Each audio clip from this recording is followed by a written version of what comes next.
Llega esta hora, vamos a meditar en su palabra, la palabra del Señor.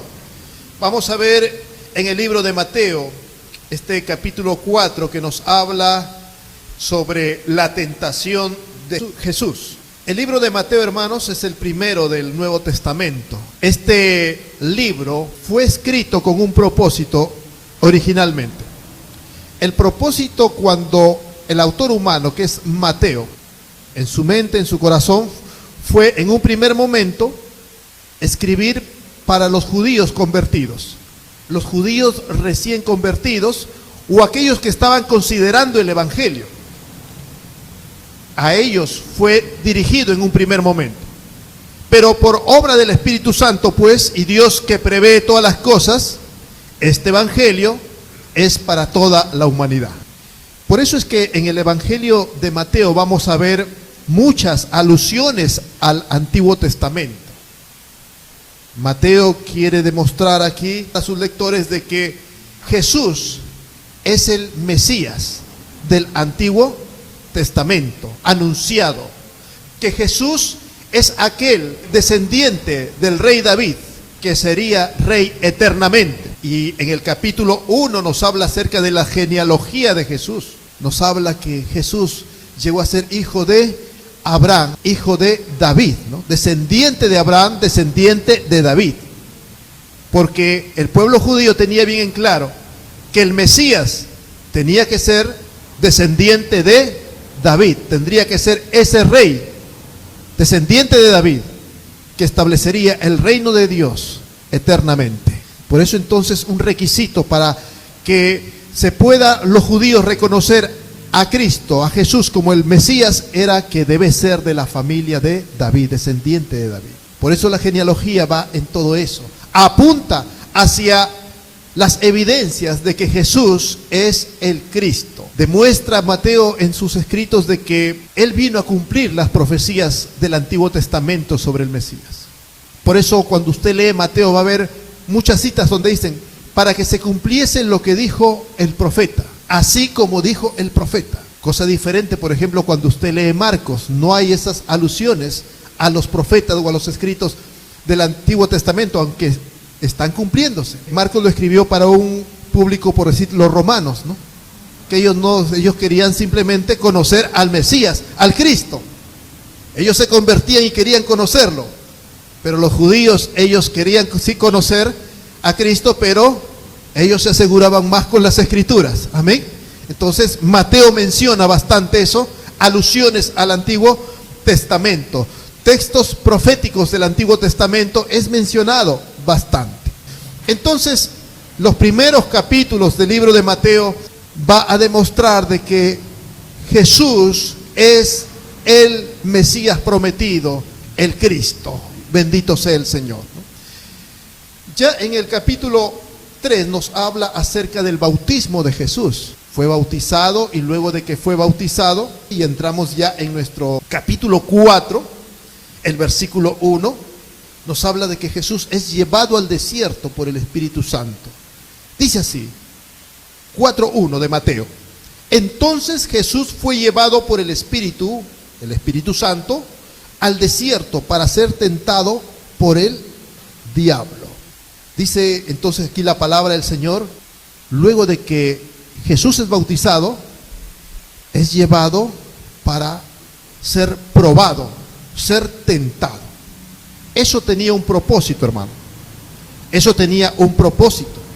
Luego de pasar por las aguas del bautismo, Jesús va al desierto. Nos hace recordar algo que ocurrió con Israel allá en el libro de Éxodo. ¿Se acuerdan? ¿Qué pasó luego de que Israel pasó el Mar Rojo? ¿A dónde llegó Israel? Al desierto. Amén. En el desierto pasaron muchas cosas. Dentro de esas cosas, Israel fue tentado a semejanza de Cristo. La tentación de Cristo estuvo anunciada de alguna manera, proféticamente, a través de la historia de Israel en el desierto. Israel fue tentado, Israel cayó ante las tentaciones. Pero vamos a ver aquí que Jesús no cayó ante las tentaciones. Jesús vino a hacer lo que Israel no pudo hacer. Primera de Corintios 10 hace esta analogía. El apóstol Pablo en 1 Corintios 10:1 lo entiende mucho mejor que tal vez nosotros hoy en día.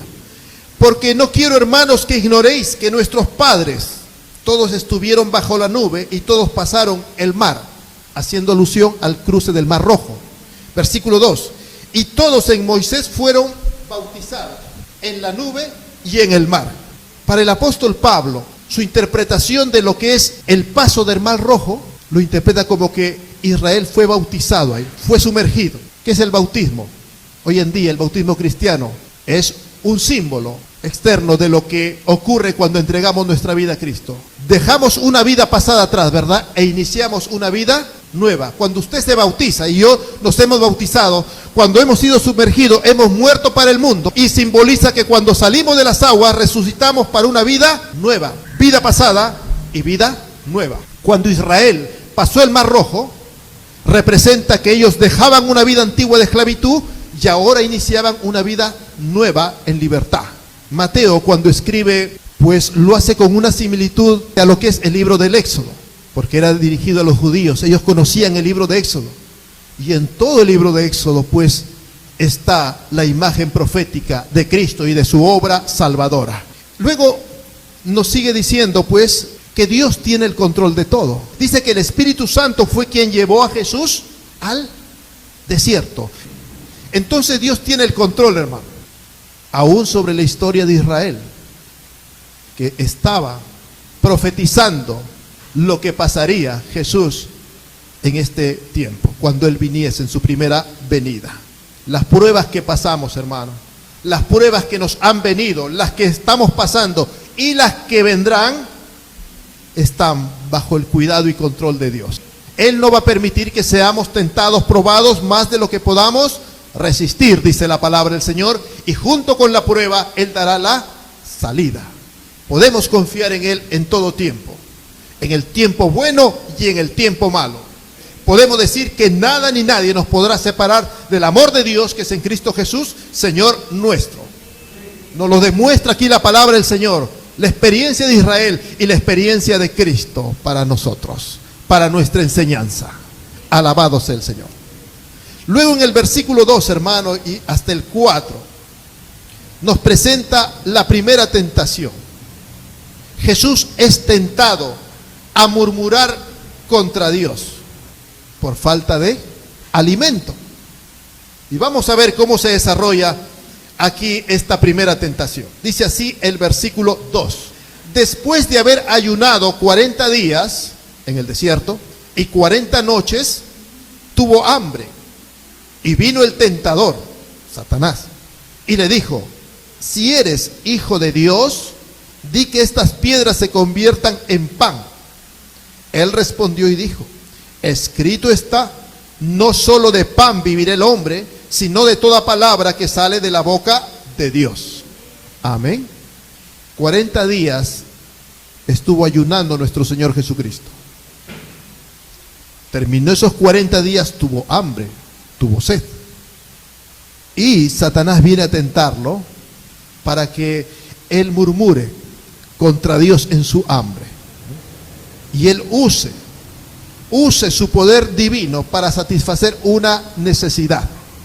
Hermanos, el Cristo, nuestro Señor Jesucristo, cuando estuvo en la tierra, si bien Él fue completamente Dios y completamente hombre, pero Él, todas las pruebas, tuvo que pasarlas en su naturaleza humana como hombre, porque Él es el postrer Adán. Si Adán falló, Él no tenía que fallar. Si Israel falló, Él no tenía que fallar. Por eso Él tuvo que enfrentar las tentaciones como hombre. No debía usar su naturaleza divina. Jesús pasa el Jordán, sale del Jordán, del río del bautismo, a experimentar esa primera tentación, y en la cual Él venció. Él va a depender de Dios, el Padre. Lo que diga Dios, eso Él hará. Si Dios dice que no ha de comer, Él no comerá. Si dice que Dios va a sustentarlo, Dios lo sustentará. Él va a creer en la palabra de Dios, en lo que Dios tiene preparado para su vida. Él no va a hacer por sus propios medios satisfacer esa necesidad y dejar de lado el plan, propósito, la voluntad de Dios para su vida. Y eso es algo que también nosotros debemos tener presente, hermano, en todas las cosas que hacemos. Esperar en la palabra de Dios, en la voluntad de Dios. ¿Qué ocurrió con Israel en el desierto? En Éxodo capítulo 15 y capítulo 16, se nos dice que después que salieron del Mar Rojo, caminaron por el desierto y llegaron a un lugar donde había un lago, Mara. Los historiadores hablan que aproximadamente unos 3 millones de personas salieron de Egipto, de los cuales 600,000 eran hebreos con sus familias, y el resto era gente de otra nacionalidad, esclavos que se habían colado, por así decirlo, habían aprovechado el pánico y se escaparon también con los hebreos. Pero imagínense, 3 millones de personas en el desierto, salieron contentos a la libertad, cruzaron el Mar Rojo, pero no llevaron provisiones. Alguien se preguntó, ¿y la comida para 3 millones de personas? Los cilindros de agua, ¿dónde están? La logística, ¿dónde está? Nadie se preocupó de eso. Claro, comenzaron a tener sed, caminando. Comenzaron a preocuparse, a preguntarse. Y Moisés no preveyó la comida, el agua. Y comenzaron, dice, a murmurar, ¿no? Éxodo 15, 23, dice que comenzaron a murmurar y apareció el agua. Y fueron a beber las aguas y eran amargas, un lago de aguas amarga. Dice así, y no pudieron beber las aguas de Mara porque eran amargas. Y la gente se encendió, se enojó, perdió los papeles, perdió todo. Y comenzaron a murmurar. La gente dijo, Éxodo 16:3, pues nos habéis sacado a este desierto para matar de hambre a toda esta multitud. ¿Qué había dicho Dios? Dios había dicho que los iba a sacar de ahí e iba a hacer de ellos una gran nación. ¿Ellos qué dijeron ante el hambre? Ni se acordaron de eso. Y si se acordaron, dijeron, Dios nos ha engañado, Dios nos ha estafado. Así, a veces Satanás nos tienta. Hay gente que viene a la iglesia buscando satisfacer alguna necesidad material, física, una enfermedad. Decimos, busque al Señor, hermano, Dios le va a ayudar, pero busque al Señor. Bien, hermano, ya estoy 1 mes, 3 meses orando y no pasa nada, ya me voy de acá, ya dejé todo, ya dejé de hacer cuantas cosas, ya dejé de tomar, beber, ya dejé de engañar en mis negocios, me he puesto a cuentas con Dios, pero no pasa nada. No, ustedes son puro negocio, mejor me voy de acá, son unos mentirosos. Yo ya hice mi parte y Dios no hace nada. No han creído con fe, amén. No tienen fe en la palabra de Dios, no han nacido de nuevo y se van amargados, renegando de que en la iglesia le han engañado, de que Dios no existe.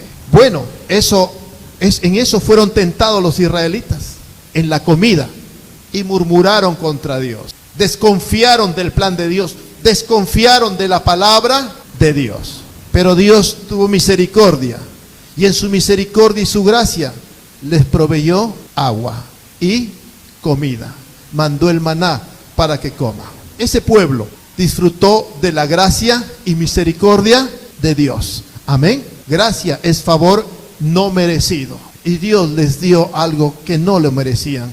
Pues murmuraron contra Dios, hablaron mal contra Dios, negaron la palabra de Dios. Pero Dios es misericordioso. Dice que Dios es bueno y misericordioso también en todo tiempo, dando sol, dando agua, lluvia y alimento a toda esta humanidad, a buenos y a malos. Hace salir su sol sobre justos e injustos. Pero todo tiene un propósito, que puedan reconocer a Dios y puedan creer en Él, en su salvación, con fe, para la gloria de Dios. Podemos decir que Jesús hizo lo que Israel no pudo hacer. Israel falló, Israel tropezó, pero Jesús es el mejor Israel. Él hizo lo que el hombre no pudo hacer. Para eso vino Cristo, a hacer lo que usted ni yo pudimos hacer. Él lo hizo para gloria de Dios el Padre. Él venció la tentación por nosotros. Por eso todo lo hacemos en el nombre de Cristo hoy día.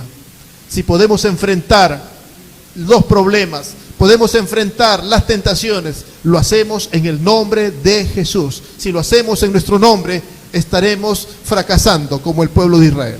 Dios nos ayude, amén.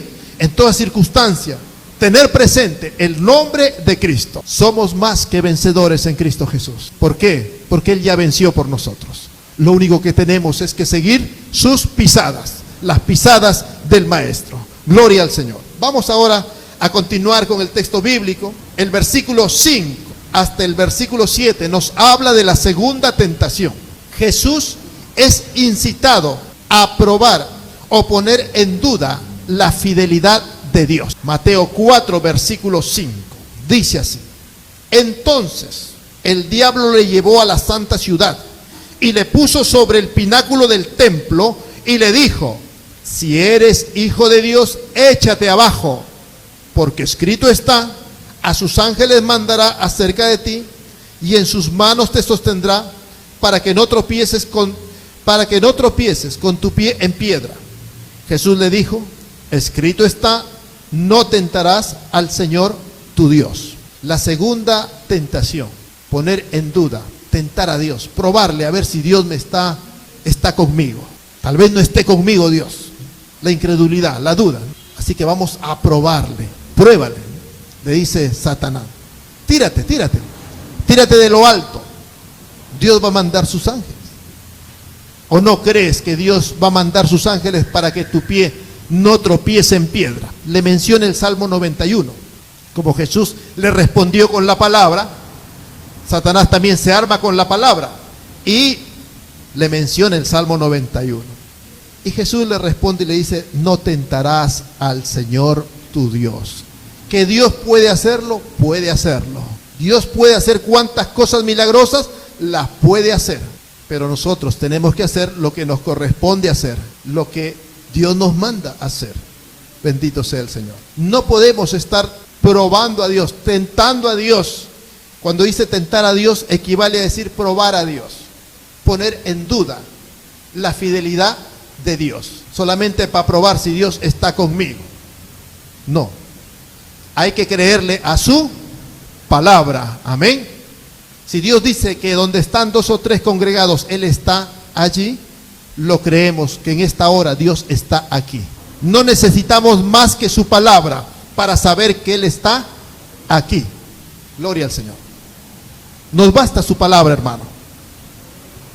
A veces tal vez venimos un poco preocupados, cargados, y parece que la presencia de Dios no está aquí. Algunos me han dicho: hermano, parece que Dios no está en su iglesia. ¿Le parece, hermano? No nos movemos por los sentidos, nos movemos por su palabra. Amén. Si Él dice que está aquí, Él está aquí. Bendito sea el Señor. El problema soy yo, no Dios. Su palabra es fiel y verdadera. Entonces, Israel sí tentó a Dios, sí puso a prueba a Dios. Puso a prueba a Dios. ¿Qué pasó con Israel allá en el desierto? Éxodo 17:2 dice: y altercó el pueblo con Moisés y dijeron: danos agua para que bebamos. Y Moisés le dijo: ¿por qué altercáis conmigo? ¿Por qué tentáis a Dios?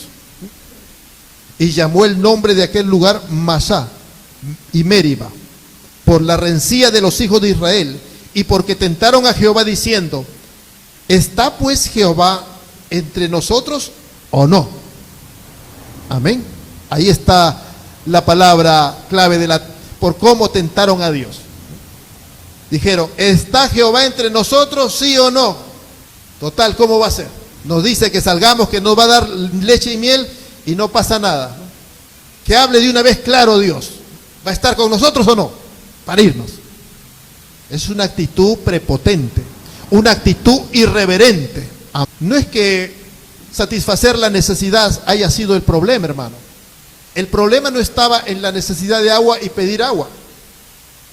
Ese no era el problema. El problema estaba en la forma como pedían el agua y con qué propósito pedían el agua. Amén. No vaya a pensar que Dios, cuando uno le pide a Dios que nos satisfaga un problema, una necesidad, es tentar a Dios. No, no es eso. Es la actitud con que esta gente pidió a Dios, ¿no?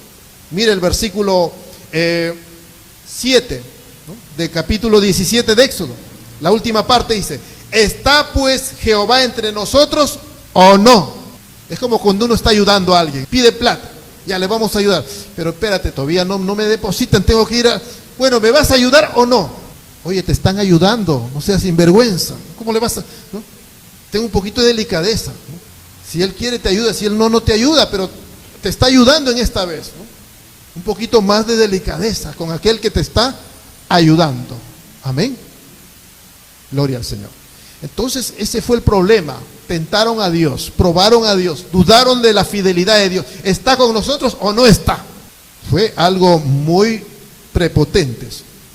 Jesús en ningún momento, hermano, dudó de la fidelidad del Padre, que estando en su naturaleza humana sería librado de esa prueba y de cualquier situación que venga. Y él se mantuvo firme. Jesús dijo, no tentarás al Señor tu Dios. No probarás así al Señor tu Dios. Amén.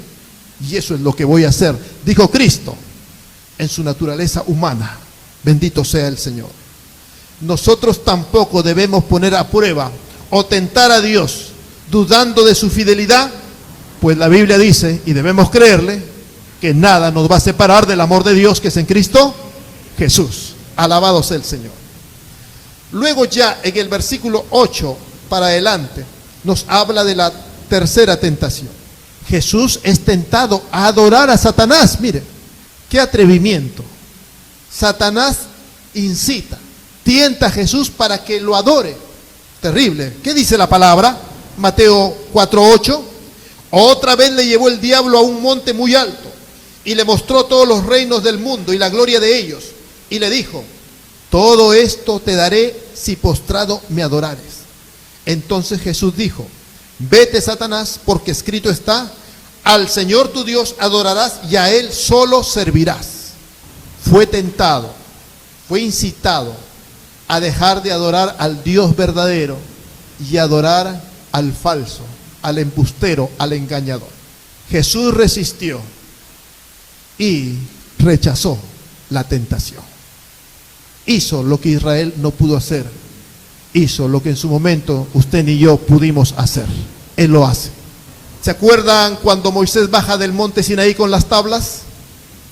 Recibe los 10 mandamientos que encontró abajo. Idolatría.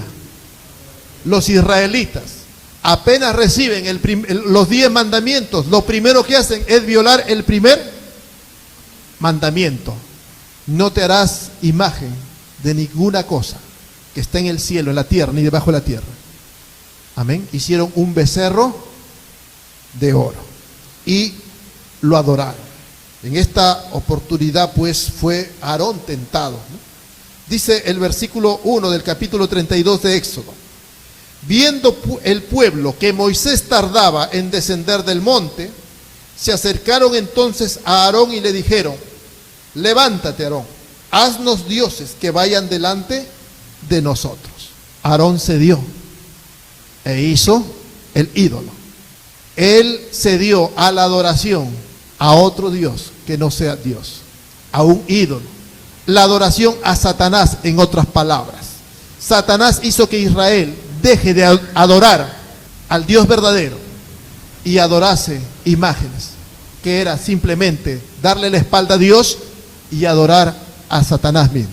Israel falló en esto, pero Jesús no falló. Amén. Él es el redentor de Israel. Él es el redentor, el prometido, la promesa, la simiente, que no solamente vino para Israel, sino para toda la humanidad. Jesús se niega a adorarle a Satanás y afirma su fidelidad a Dios. Amén. Lo primero que debe ocupar nuestro corazón, nosotros ahora, es Dios. Amén. No podemos quitar a Dios del trono de nuestro corazón. Él ha de ser y ha de ocupar el primer lugar en nuestro corazón. Sobre mí mismo, sobre mi familia y aún sobre toda cosa creada. El primer lugar siempre debe estar por Dios ocupado. Aún sobre la añadidura y las bendiciones. Gloria al Señor. Él ha de ocupar el primer lugar. No debemos olvidar eso. Cristo venció, nosotros también podemos vencer en el nombre de Jesús. Amén. Gloria al Señor. Y ya la última parte para concluir El versículo 11 dice lo siguiente: y el diablo entonces le dejó, y aquí vinieron ángeles y le servían. El diablo le dejó por un tiempo, aunque siguió intentando nuevamente, pero Cristo en todo tiempo lo reprendió y salió vencedor en todo. Hermanos, es para nosotros esta palabra. Así como Cristo vence, nosotros somos más que vencedores. Ni el diablo puede vencernos en cuanto a la tentación si la enfrentamos en el nombre de Cristo. En nuestro nombre estamos perdidos, hermano. En nuestro nombre no podemos hacer nada. Separados de Él nada podemos hacer. Nada que agrade a Dios. Nada que honre a Dios. Nada que glorifique a Dios. Jamás debemos dudar de la fidelidad de Dios, ni poner a prueba la fidelidad de Dios. Amén. Gloria al Señor. Nuestra confianza ha de ser 100% en el Señor cada momento, porque así Cristo nos enseña, así la palabra lo dice. Solo Dios merece toda gloria, toda alabanza, toda adoración, hermano. Ni por la comida, ni por el vestido, ni por nada podemos dudar de la fidelidad de Dios. Nuestra adoración por nada ha de ser cambiada de nuestra fidelidad al Señor. Amén. Dios nos ayude, hermanos, a permanecer en la fe, a permanecer firmes, porque Cristo permaneció firmes, y todo lo que hacemos lo hacemos en el nombre de Jesús. Esta es la base para poder nosotros mantenernos firmes. Jesús estuvo firme, y como Él vivió, así vivimos nosotros también. Alabado sea el Señor. Dios nos ayude. En el nombre del Señor es posible. Nos ponemos de pie la iglesia.